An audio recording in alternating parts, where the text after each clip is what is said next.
Well, howdy there, Internet people. It's Bo again.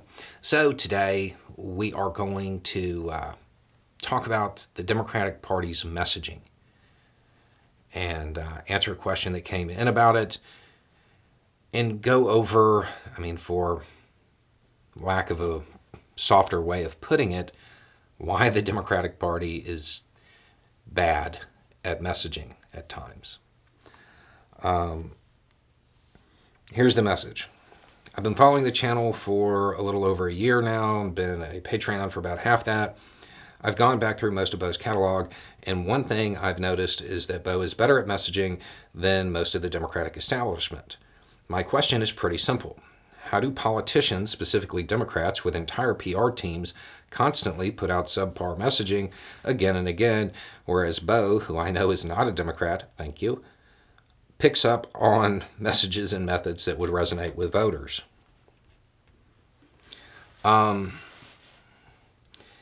There are a couple of different components to this, but it's actually pretty simple. The first part is to understand that the Democratic Party is a coalition party. It has different subgroups within it. It's not like the Republican Party, which is conservative. And that means all they really have to do is say, I don't want things to change, and change is scary. Okay? The Democratic Party, you have liberals, progressives, urban liberals, dirt road Democrats, leftists. You have all of these different groups. It's much harder to create a unified message that all of the different candidates can get behind, because they have different ideological beliefs. That's a big part of it. Another problem is that the Democratic Party is in fact full of politicians, with everything that entails, all of the negative connotations that go with it.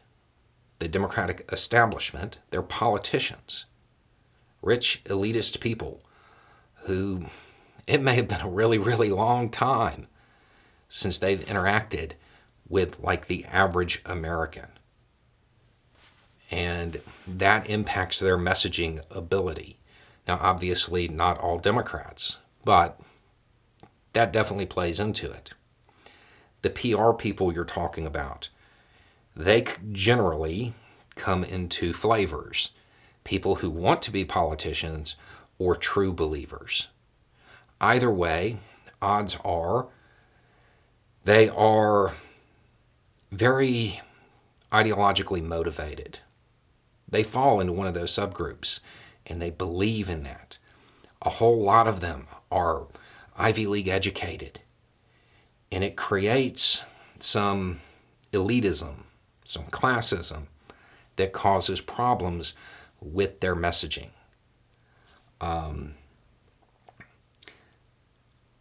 For some, this is obviously the right thing to do, and the fact that you don't know that means you're bad, and we're not going to bother reaching out to you.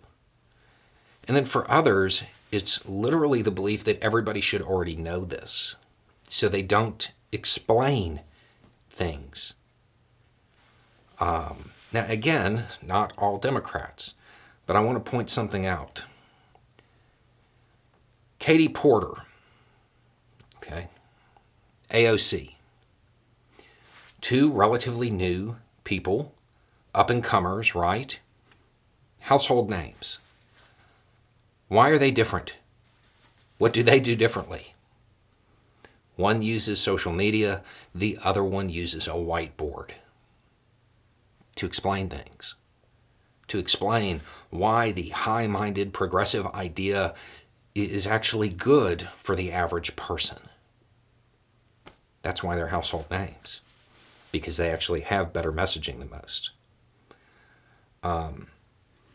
The Democratic Party also thinks that some of its party platforms, its planks, things that most Democrats agree on, are universal. You see it time and time again where the Democratic Party runs a a candidate that has perfect messaging for California, but they run them in the South.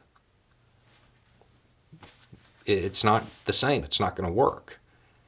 The things that would motivate a dirt road Democrat, they're not the same things that would motivate a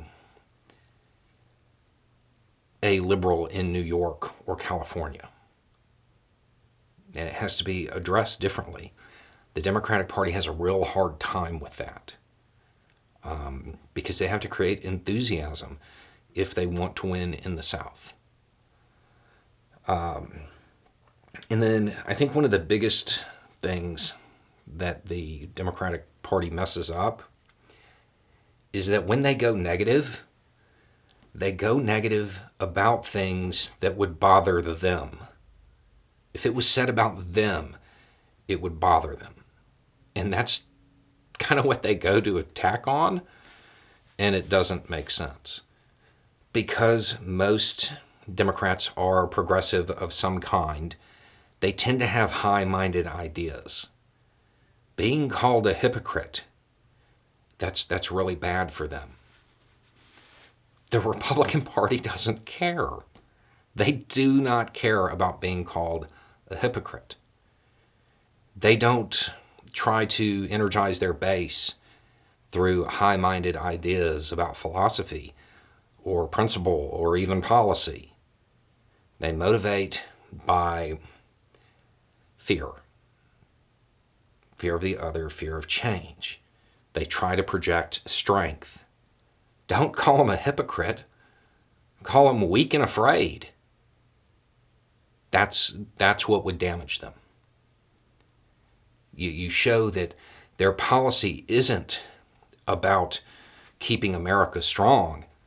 It's about making sure that America is terrified and weak. And they don't do that. The reason they don't do that is because a lot of times, in order to be effective, those kinds of ads have to feed into things that are in and of themselves negative. If you are going to call a politician weak and make fun of him because he says he's an alpha male, and you're going to show that he's not, well, you're kind of feeding into toxic masculinity, right? And the Democratic Party doesn't want to do that because they'll be called hypocrites. And that would bother them because they're high-minded. That's what the unaffiliated PACs are for, just saying. It's stuff like that. It's the Democratic Party trying to play fair. To be progressive in any way, you have to believe in the best in people. The Democratic Party has a hard time acknowledging that they're not going up against the best people. And they don't explain the policies that they have that are just overwhelmingly popular if they were explained. When people are asked simple questions about, do you support X? Well, yes. Yeah, of course I support that. That's a good idea. But the Democratic Party doesn't portray it as supporting X. They try to put it into this high-minded philosophy. And they don't break down things that most people don't know about. Perfect example of that was that thing the other day. So many questions from people saying, hey, how is a 1% increase a cut? Yeah, Democrats all over the country saying that an increase was a cut. Of course they looked nuts. Of course that messaging fell flat because it doesn't make any sense. They have to explain how that's a cut because it's not keeping up with inflation. Katie Porter needed to break out her whiteboard. It's little stuff like that, and not remembering that all politics is local, and trying to create that larger platform when they have a coalition. They have to acknowledge that. I don't run into any of those issues because it's just me. So, anyway, it's just a thought. Y'all have a good day.